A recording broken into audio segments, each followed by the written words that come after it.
नाज़रीन, अहम ख़बर सां तव्हांखे आगाह कंदा हलूं त कुझु ॾींहं पहिरियां मोरे शहर जे फ्रूट मंडी जो रहवासी अकबर चंद सिंधी नौजवान सोशल फारम के चेयरमैन रिज़वान जुमानी वटि पहुची पंहिंजी दास्तान ॿुधाई त मुंहिंजे घर में नलको न आहे, मुंहिंजा बचड़ा प्यासा आहिनि, मुंहिंजी मदद कई वञे। उन ॻाल्हि ते गौर कंदे सिंधी नौजवान सोशल फारम के चेयरमैन रिज़वान जुमानी पंहिंजे सोशल वर्करनि साथियुनि सां गॾिजी 1.5 महीने खां मेहनत ऐं जिदोजहद करे हिन मुक़ाम ते पहुता आहिनि ऐं अॼु उन ग़रीब अकबर चंद जे घर पहुची करे पाण पंहिंजे साथियुनि सां गॾु सॼो ॾींहुं बुख ऐं उन ते रही करे हिन ग़रीब खे नलको हणाए ॾिनो। वधीक असां पुछा कंदासीं सियालाबाद जे रिपोर्टर रिज़वान जुमानी खां।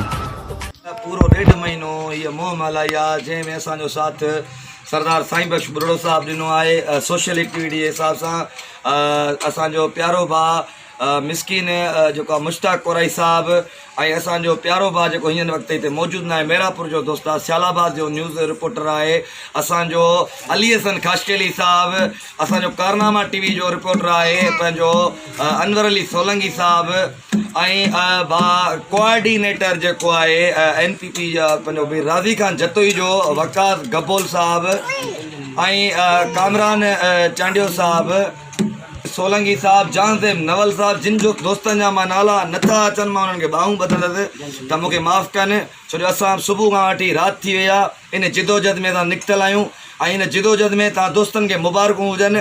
इहा जिदोजहद असांजी कामयाबु थी वई आहे। मां मुस्लमाननि दोस्तनि खे जेके इंसाननि सां प्यार था कनि, जेके अहिड़नि मासूमनि सां पंहिंजनि बचनि सां प्यार कंदा, ॿियनि जे बचनि सां ओतिरो ई प्यार करणो जेतिरो माण्हू पंहिंजनि बचनि सां प्यार कंदो आहे। हीअ इंसान जी ख़िदमत आहे।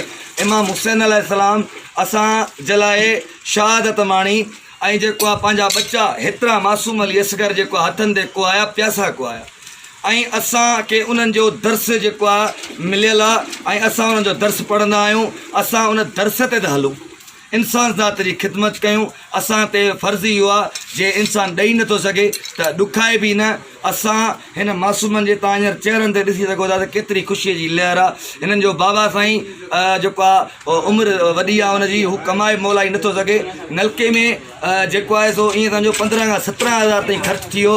हिननि दोस्तनि जे तवसुल सां, हिननि जी मदद सां जेको इहे असां कयो आहे। असां अकेला कुझु बि न आहियूं, असांजा दोस्त आहिनि, असां सभु कुझु आहियूं। जे असांजा दोस्त न आहिनि त असां त अलाह गॾा अकेला आहियूं, पर दोस्त आहिनि असांजी ताक़त आहिनि। ऐं मां दोस्तनि खे वरी चवां थो, सिंधी नौजवान सोशल फारम पंहिंजी एक्टिविटी निभाए पियो। इहे असांजा सोशल दोस्त आहिनि, असांजो वॾो सोशल दोस्त आहे। इनशा ताला उमेदु इहा था रखूं त दोस्त असांजो ईअं ई साथ ॾींदा ईंदा। तव्हां हीउ नलको ॾिसी सघो था, खेरनि सां लॻी वियो आहे नलको ऐं जेको आहे सो असां पाण खे वणायूं नथा। असां उन्हनि दोस्तनि खे एप्रिशिएट था कयूं जिन असांजी साराह कई आहे, जिन असांजा मदद कई आहे। नलको हले पियो, तव्हां ॾिसो पाणी हींअर हिन में जारी आहे। हाणे पाड़े मां पाणी कोन वठंदा, पंहिंजो भरे पाणी पीअंदा, छो जो अॼुकल्ह दौर अहिड़ो लॻो पियो आहे। तव्हां ॾिसी सघो था त केरु कंहिंजे लाइ कुझु नथो करे। पाणी जेको मुफ़्त जो आहे उहो बि माण्हू वठण था वञनि, उन लाइ बि जेको आहे तनक़ीदूं ॾिसणियूं थियूं पवनि। ऐं अलाह जी रहमत सां, अलाह जे फज़लो करम सां, दोस्तनि जी मदद सां जेको आहे नलको लॻी वियो आहे। तमामु घणी दोस्तनि जी महिरबानी, कुर्ब। रिज़वान जुमानी, सियालाबाद न्यूज़, मोरो।